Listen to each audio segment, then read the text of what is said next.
안녕하세요. 오늘은 열왕기하 11장에 나오는 유다왕 아달랴에 관한 얘기를 하려고 합니다.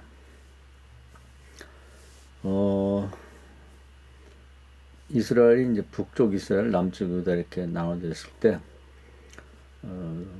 유다보다는 이제 북쪽에서 사건이 많다 보니까, 열왕기하 앞부분에 보면은 북쪽의 얘기가 많습니다. 북쪽에는 이제 오므리라는 왕이 나왔는데, 이 사람은 그의 그 어떤 정치적인 역량은 이제 남쪽의 다윗왕과 비교될 정도로 많은 그런 이제 공적을 쌓았다고 합니다. 이제 그 대표적인 예가 북쪽의 그 사마리아 성을 돈 주고 사서 수도를 만들었다 하는 점이 이제 그 공적이 되겠고요. 또 문화도 많이 발전시키고, 또 기록에 세상의 어떤 역사의 기록에 보면 영토도 많이 넓혔다 이렇게 되어 있습니다. 그런데 이제 이 양반이 잘못한 건 뭐냐면 그 며느리를 잘못 얻었죠. 그것이 아마 치명적인 실수였던 것 같아요. 그 당시 아마 주변 국가 중에 시돈이라는 나라가 상당히 세력이 있었던 것 같습니다. 그러다 보니까 하나님께서 율법에 보면은 이방 여자를 이제 며느리로 얻지 말라 그런 말이 있습니다. 특히 가나안에 들어갈 때 가나안 족속의 그 딸들을 며느리 삼지 말라. 그러면서 그 이유를 그들이 이제 집안에 들어와서 너희 아들들을 이제 우상 숭배자, 다른 신을 믿도록 꼬드길까 그것이 문제가 된다 이렇게 말씀했는데, 오므리가 딱 거기에 해당됩니다. 오므리 왕이 물론 신앙이 별로 없던 사람이지만 그래도 명색이 하나님께서 뽑은 선민의 나라의 그 기름 부은 왕인데 율법을 어기고 시돈의 그런 이제 공주를 데려오는 것이 문제였죠. 특히 시돈은 바알신을 아주 많이 섬기는 그런 나라로서 시돈 왕 자체가 자신의 이름을 이제 엣바알이라, 엣이 이제 아들이라는 뜻인데 바알의 아들이라, 그 바알신의 아들이라 이렇게 할 정도로 이제 바알신을 철저히 섬기는 자였고, 그의 딸이 그 이제 이세벨이었기 때문에 그 공주 역시 그 집안이나 나라 분위기에 따라서 철저하게 바알 숭배자로 키워졌습니다. 그래서 거의 제사장에 버금가는 그런 바알신 숭배자라고 보면 되겠죠. 이런 며느리를 오므리가 자기 집에 데려왔습니다. 그때 이제 자기 아들 왕자가 아합인데, 하나님이 우려했던 것처럼 아합은 신앙이 형편없는 사람이었고, 이 이세벨 공주는 와서 왕비가 됐습니다만 아주 바알신을 섬기는데 철저하게 교육받은 여자였기 때문에 결국은 이제 남편 아합을 완전히 우상 숭배자, 바알신을 섬기는 자로 바꿔버렸죠. 본래 하나님의 기대라고 하면 아합이 여호와를 섬기는 사람이어서 이제 제대로 믿게 되었으면 그 우상 숭배자인 이방 여자를 데려와서도 그걸 이제 개종시켜서 이제 여호와 하나님을 잘 섬기는 자로 만들어야 되는데 그렇게 되지 못했죠. 그래서 이 이세벨이 이제 이 나라에 들어와서 나라 전체를 완전히 우상 숭배의 나라로 만들고 여호와를 섬기는 선지자를 다 죽이고 이렇게 그 나라를 아주 영적으로 잘못된 나라를 만듭니다. 그래서 이 영적으로 보면은 영적인 싸움이라고 그러는데 이제 결국은 그것이 아내와 남편 사이든지 국가의 왕과 신하 사이든지 결국 내적으로 들어가면 영적인 싸움이라고 봐야 되겠죠. 거기서 이제 철저하게 페벨, 여호와를 섬기는 쪽이 페벨하고 말았죠. 자, 이런 분위기에서 이제 자녀들이 이제 자라게 되니까 그 왕자나 공주들도 다 이제 우상 숭배, 특히 그 바알신을 섬기는 우상 숭배자들이 됐죠. 그 중에 이제 아달랴라고 하는 공주가 있었습니다. 근데 이 영적으로 보면 우상 숭배는 거의 전염병이라고 봐도 과언이 아닙니다. 근데 이 아달랴라고 하는 공주가 엄마 이세벨을 꼭 닮았죠. 뭐 우리가 흔히 예, 지 애비 닮았다, 지 애미 닮았다 그런 얘기를 하는데 가정의 분위기가 이제 그 자녀를 이제 그런 그 부모를 꼭 닮게 만드는 그런 어떤 결과를 낳게 되죠.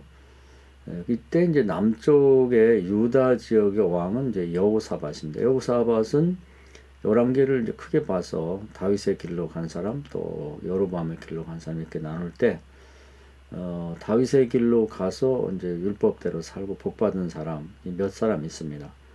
그런 중에 이제 대표적으로 보면 다윗 그리고 히스기야 요시야 이렇게 돼 있는데 그 중에 이제 여호사밧을 넣기도 하죠.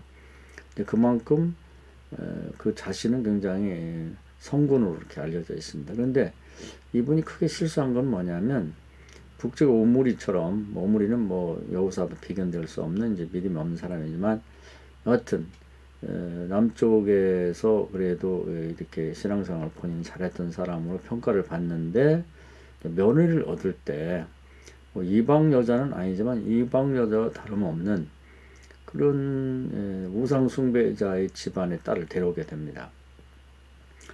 그러니까 이게 뭐 오므리 같이 못된 사람도 뭐 그런 경우는 이제 믿지 않는 여자를 데려오면 더 심각해지고 또 본인이 신앙생활 잘해도 믿지 않는 며느리를 데려오면 이게 이제 마음대로 안 되죠. 거의 전염병교를 간 숙주를 가져오는 것과 마찬가지로 집안 전체가 처음에는 뭐 세댁 때야 뭐 조용하게 있겠지만은 이제 때가 되게 되면은 이게 이제 그 전염병을 점점 퍼뜨리게 되는 거죠. 영적으로 이제 오염을 시키는 것입니다. 그래서 여호사밧이 살아있는 동안에는 뭐 그 미세에 눌려서 조용했지만 이제 여호사밧이 죽고 나서 그 아들 여호람이 왕이 됩니다. 이제 이때부터 숨겨져 있던 발톱을 드러내는 거죠.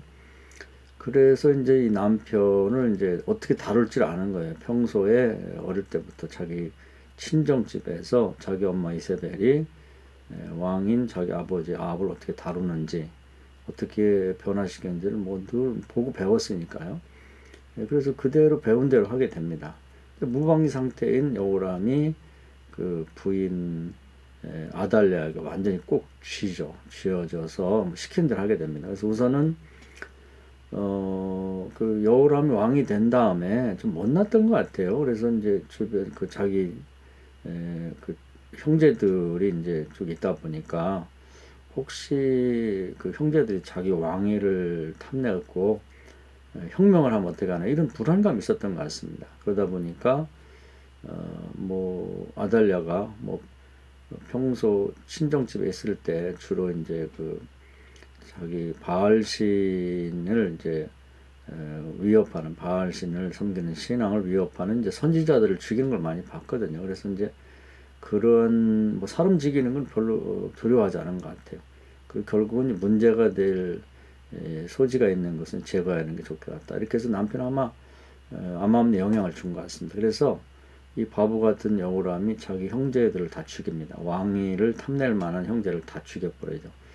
그러고서 이제 왕위를 유지한다고 했는데 하나님이 이 여호람을 치시죠. 그래가지고 창자가 뭐 밖으로 튀어나오는 괴질에 걸려서 죽고 맙니다. 그러니까 아달랴가 이제는 뭐 자기 세상이 됐죠. 그래서 자기 아들 아하시아라는 이제 왕자를 왕위에 앉힙니다. 그런데 이제 아하시아가 이제 북쪽에 그 이제 말하자면은 처갓집에 그 다니러 갑니다. 그때 이제 북쪽이 아주 뭐 큰 그 혼란에 빠졌죠. 예후라는 장군이 혁명을 일으켜서 저희 처갓집 식구들을 다 죽일 그런 이제 아주 피해 회오리 바람이 일어날 때인데 거기 갔다가 이제 붙잡혀갖고 거기서 죽고 맙니다. 그러니까 이제 남쪽 유다는 이제 그 왕의 공백이 생기죠.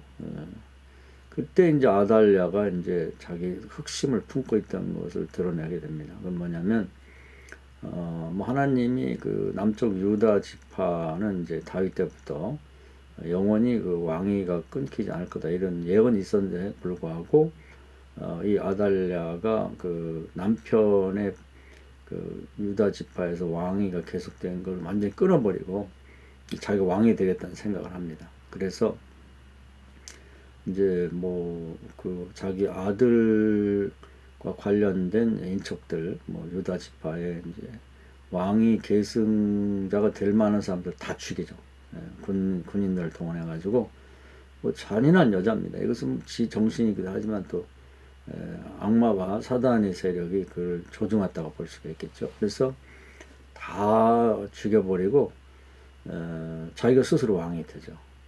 정말 무서운 여자죠. 그러니까 결국 옛날부터 뭐 결혼할 때는 이제 그 친정을 봐라. 특히 이제 며느리 얻을 때는 그 친정 엄마를 보고, 사위를 얻을 때는 친정 아버지를 보라는데, 그게 다 이유가 있는 것이죠.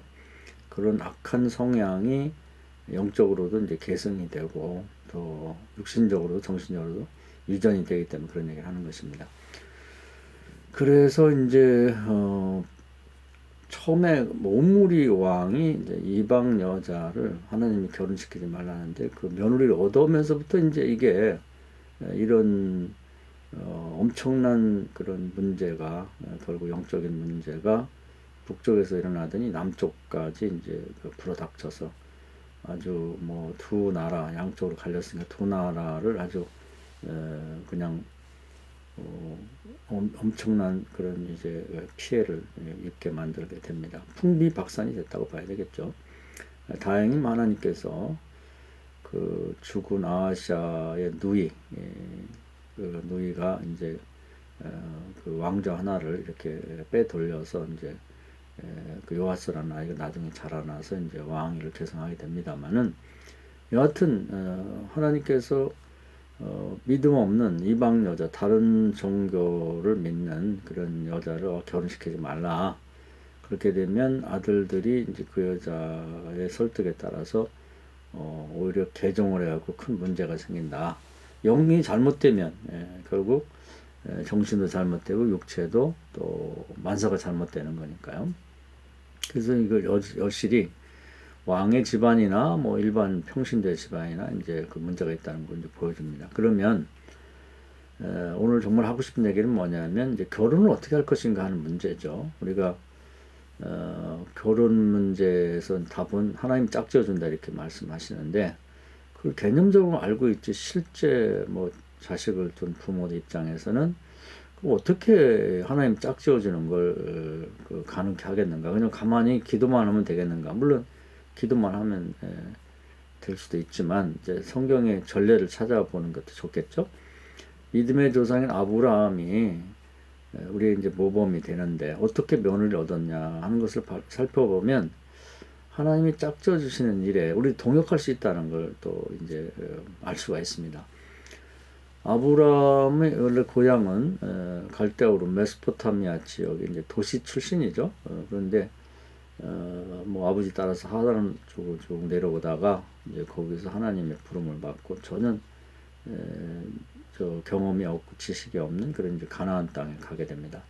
가나안 땅은 이제 메소포타미아 문명이 일어난 그곳에 비하면 이제 시골이죠. 우리로 말하면 이제 아브라함은 그 서울 출신인데, 이제 결국 가나안 땅은 이제 서울과 비교하면 이제 강원도 산골과 같은 곳입니다. 외진 곳이죠. 거기서 정착해 살게 됐는데, 하나님께 기도했으니까 하나님이 이제 내 며느리감이 메소포타미아에 있다고 그럽니다. 강원도 산골에 있는 거기서 목장을 하는 주인에게 기도하니까 하나님이 서울에 네 며느리감이다 이렇게 얘기하는 것과 똑같죠. 굉장히 난감한 기도 응답이죠. 그러나 이제 아브라함 믿음이 있으니까 자기 신뢰할 만한 종을 택해서 기도하는데, 하나님께서 메소포타미아에 며느리감이 있다 그러니까 믿음을 갖고 가라. 그래서 아예 나귀 10필에다가 며느리 지배해줄 뭐 지참계나 할까요? 선물까지 싣고 뭐 가면 반드시 데려올 걸 믿고 그렇게 보냅니다. 근데 이제 아브라함의 집에 있는 그 평생을 아브라함과 같이 지낸 종은 늘 아브라함이 이제 믿음으로 산 걸 알기 때문에, 이제 그 사람들은 이제 그런 분위기 속에서 종로로 하다 보니까 이제 믿음이 어느 정도 있는 사람이었죠. 그래서 아브라함 주인이 그런 얘기 했으면 틀림이 있을 거다 하고 이제 10필의 나귀에다 선물을 싣고 이제 며느리를 고르러 갑니다. 가면서 계속 기도를 하는 거죠. 그것은 이제 아브라함이 늘 하던 것을 본 걸 따라서 하는 거죠. 그랬더니 하나님께서 이제 지혜를 주십니다. 조건을 내건 기도인데요. 자기가 볼 때 아브라함 자기 주인의 며느리가 되려면 이제 두 가지 조건만 있으면 될 것 같아요. 우선은 뭐 많은 거 있으면 좋지만 꼭 양보할 수 없는 두 가지가 있는데, 하나는 가축을 좋아하는 사람이 좋겠다. 어차피 아브라함이 큰 부자죠. 거부고 많은 뭐 양떼나 염소떼 등을 데리고 있는데, 이게 요즘도 그렇습니다. 도시 사는 사람들이 이제 TV를 통해서 뭐 목장이나 뭐 시골 생활이 이렇게 비춰지면 굉장히 낭만적이고, 아주 뭐 늙어갖고 시골에 전원 생활을 해야 되겠다고 생각을 하는데, 실제 또 시골에 살아보면 그렇지 않습니다. 이 가축이라는 것이 뭐 대소변도 많이 이제 뭐 배출하니까 냄새가 더럽고, 또 파리도 많고 모기떼도 많고, 하여튼 뭐 더러운 해충들이 굉장히 많죠. 그 가축을 키우는 주변에. 그렇기 때문에 정말 가축을 사랑한다고 하는 것은 그 TV를 볼 때, 그림으로 동상을 볼 때 사랑이 하는 거, 실제 가서 사랑은 쉽지 않습니다. 그런데 이제 도시 메소포타미아에 사는 이 아가씨가 이제 그래도 시골에 와서 가축을 사랑하는 사람이었으면 좋겠다, 이런 마음 하나 하고요. 또 한 가지는 또 이 목동들이 굉장히 거칩니다. 이제 뭐 집에서 생활하기보다는 당시 유목민이니까 그 풀을 따라서 그냥 이곳저곳 옮겨 다녀야 되니까 주로 노숙을 하고 제대로 씻지도 못하고, 또 이제 다른 목동들하고 뭐 목초지를 놓고 싸우기도 하고, 또 물 먹일 때도 뭐 다투기도 하고, 네가 먼저 먹이냐 내가 먼저 먹이냐 이런 것 때문에 다투기도 하고, 또 때로는 뭐 늑대라든지 무슨 곰이나 이런 그런 짐승들이 가축을 잡아먹으러 왔을 때 또 그것들을 물리치기도 하고, 그러니까 굉장히 거친 사내들이라고 봐야 되겠죠. 그러니까 우리 집 주인, 즉 아브라함의 며느리가 되려면 그런 거친 사내들에게 이제 잘 친절하게 대할 수 있는 여자는 좋겠다. 이제 두 가지 조건을 내걸고 이제 기도하며 가게 됩니다. 우리가 언뜻 생각해도 그 정도면 될 것 같아요. 뭐 거기에다가 또 인물도 좋고 뭐 여러 가지 뭐 다 부대적인 조건이 다 있으면 좋죠. 그러나 이제 그런 건 양보할 수 있는데 이 두 가지는 양보할 수 없다, 이렇게 생각하고 계속 기도하며 갑니다. 그러면서 이제 또 고민거리는, 이 메소포타미아라는 도시에 뭐 아가씨들이 분명히 있겠는데 집집마다 그 아가씨 어떻게 찾느냐가 문제입니다. 뭐 무슨 골동품 사러 가듯이 집집마다 문을 두드리고 여기 결혼할 아가씨 있냐고 물어볼 수도 없는 거고, 또 지금보다도 뭐 옛날에는 남자 여자의 관계가 굉장히 조심스러웠죠. 그래서 기도하며 가는데 하나님도 지혜를 주신 것 같아요. 여자들이 이제 많이 볼 수 있는 곳이 이제 우물입니다. 우물. 지금이야 뭐 이렇게 발전된 나라에서는 다 상수도 시설이 있어 집에서 다 수도로 물을 먹지만은, 이제 과거에는 그렇지 못했습니다. 특히 중동은 물이 부족하기 때문에 이제 공동 우물을 만들고, 또 우물이 굉장히 깊습니다. 그래서 그 두레박을 이용해서 깊이 있는 물을 이제 길어 올려가지고 가축도 먹이고 이제 집에서 쓸 먹을 물이나 생활용수도 이제 가져가게 되죠. 그러다 보니까 이제 그 공동 우물에는 뭐 저녁 때라든지 이제 그럴 때 많은 그 아가씨들이 이제 여자들 뭐 또 남자들이 다 모이게 마련입니다. 그래서 이제 이 아브라함의 종도 그 우물가에 가서 여자를 고르면 좋겠다 이렇게 생각하고 이제 기도하고 가게 됩니다. 한 우물가에 가서 두 가지 조건을 내걸고 기도하면서 이제 아가씨를 찾게 되죠. 하나님이 아브라함 그 주인에게 여기 이 메소포타미아에 며느리가 있다고 했으니까 틀림없이 있을 거다 이렇게 믿고 찾는 것이죠. 우선은 이제 자기 눈에 봤을 때 좀 서글서글하고 좀 이렇게 인물이 눈에 들어오는 사람 여자를 택해서, 모든 여자를 다 할 수는 없으니까요. 첫 번째는 이제 물을 좀 달라고 부탁합니다. 그러면 뭐 이렇게 뭐 물이 노출돼서 흐르는 물이 아니고 두레박을 사용해서 깊이 있는 물을 이제 아가씨들이 퍼 올리려면 이제 뭐 힘이 붙이죠. 그러니까 이제 대부분의 아가씨들은 냉정하게, 나는 여자고 당신이 남자인데 물을 달라 그러면 되겠냐, 당신이 퍼먹던지 해야지, 우리 어렵게 기름 물을 달라고 하냐, 이러면서 좀 쌀쌀맞게 대했고요. 그리고 이제 만약에 이제 물을 주는 여자가 그 계중에 있다 그러면 두 번째는 이제 덮여져 있는 그 문제인데요. 뭐냐면 자기가 부탁하지 않아도 가축을 사랑하는 여자라면 한쪽에 이제 무릎 꿇혀 있는 그 나귀들을 보면서 아저씨만 목마른 게 아니라 말 못하는 나귀들도 정말 목마르겠네요. 제가 물 좀 떠서 줘도 될까요? 이렇게 얘기하는 여자가 있다면 이 두 가지 조건에 부합되는 여자니까 이게 하나님이 예비한 며느리감이다. 이렇게 결정하기로 했습니다. 첫 번째는 노출된 시험 문제죠. 물 좀 주세요 하는 거고, 낯선 사내가 목동들을 앞으로 대접할 수 있는 자를 시험하는 거예요. 두 번째 시험 문제는 숨겨진 시험 문제입니다. 그건 부탁하지 않아도 나귀들을 보면서 물을 퍼줄 수 있는 여자인가, 그건 이제 가축을 사랑할 수 있는 여자인가를 이제 시험하는 거죠. 그래서 이제 여러 여자를 거쳤는데 다 실패했고, 이제 또 한 여자가 이렇게 싹 오는데, 그 리브가라는 나중에 이름을 이제 알게 됐습니다만, 그 소녀가 오는데 아주 썩 마음에 벌써 눈에 들었습니다. 그래서 이제 물을 부탁했더니 선뜻 그 물을 길어가지고 물 한 바가지를 퍼줘서 맛있게 먹고, 이제 마음속으로 하나님 정말 저 아가씨가 우리 주인집 며느리감이라면 나귀를 보고 좀 물을 퍼주게 했어요. 그랬더니 아닌 게 아니라 이 아가씨가 그렇게 시키지도 않은데 얘기를 하는 것입니다. 아저씨도 목마르지만 저 나귀들도 목이 마르겠네요. 말도 못하고 제가 물 좀 줘도 되겠습니까? 이렇게 얘기하니까 가슴이 정말 뭉클하면서 정말 등골이 오싹하면서 전율이 흘렀습니다. 이 여자가 정말 그런 아가씨인가 보다. 그러더니 그 아니나 다를까 가가지고 그 연약한 팔로 깊이 있는 물을 두레박으로 퍼서 여러 차례 퍼서 10피의 나귀 앞에다 다 갖다 먹이는 걸 보고는 이 정도면 됐죠. 우리가 생각해도 뭐 종이 아니라도 이건 맞는 것 같아요. 그래서 이제 거기 보면 그런 대목이 나옵니다. 하나님 앞에 기도하면서 하나님 이렇게 순적하게 주인집 며느리를 만나게 해서 감사합니다. 그리고 저 여자가 정말 하나님이 정한 여자라면 제가 우리 시골에 시집 가겠냐고 물었을 때 그렇게 하겠다고 대답하게 해주세요. 그리고 이제 물을 다 퍼다 준 걸 보고서 이제 손을 잡고 얘기를 했습니다. 내가 여차여차해서 이렇게 우리 주인집 그 며느리를 고르러 왔는데 저 여기에 비하면 시골이지만 가나안 땅에 시집 가겠냐고 그랬더니 이 아가씨가 선뜻 그럼 가야죠 그러면서 답변을 했죠.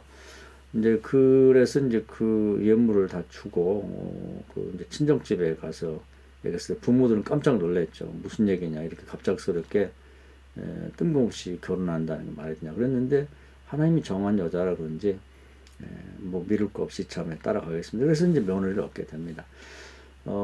그래서 우리가 앞에는 그 오므리가 이제 그 며느리를 잘못 얻었고 여호사밧이 며느리를 잘못 얻어가지고 양쪽 그 나라가 아주 풍비박산이 된 얘기를 들어봤고, 이것은 뭐 축소시켜 말한다면 이제 한 가정도 마찬가지겠죠.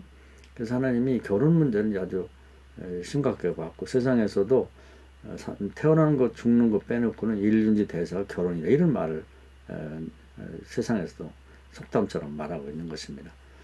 그런데 이제 이 두 실패한 집안과 달리 믿음의 조상인 아브라함 그러면 어떻게 면을 얻었냐 하는데 그 조건을 갖추고 그걸 조건을 내서 기도했을 때 이제 하나님의 그 동역자가 돼서 결국은 이제 하나님이 예비해 놓은 짝지어 주려고 한 사람을 정확히 골라냈고 역시 그 아브라함과 그 종이 조건을 내건 기도를 통해서 얻은 며느리가 집안에 들어와서 아브라함, 이삭, 야곱의 대를 잇는 훌륭한 며느리 역할을 했죠.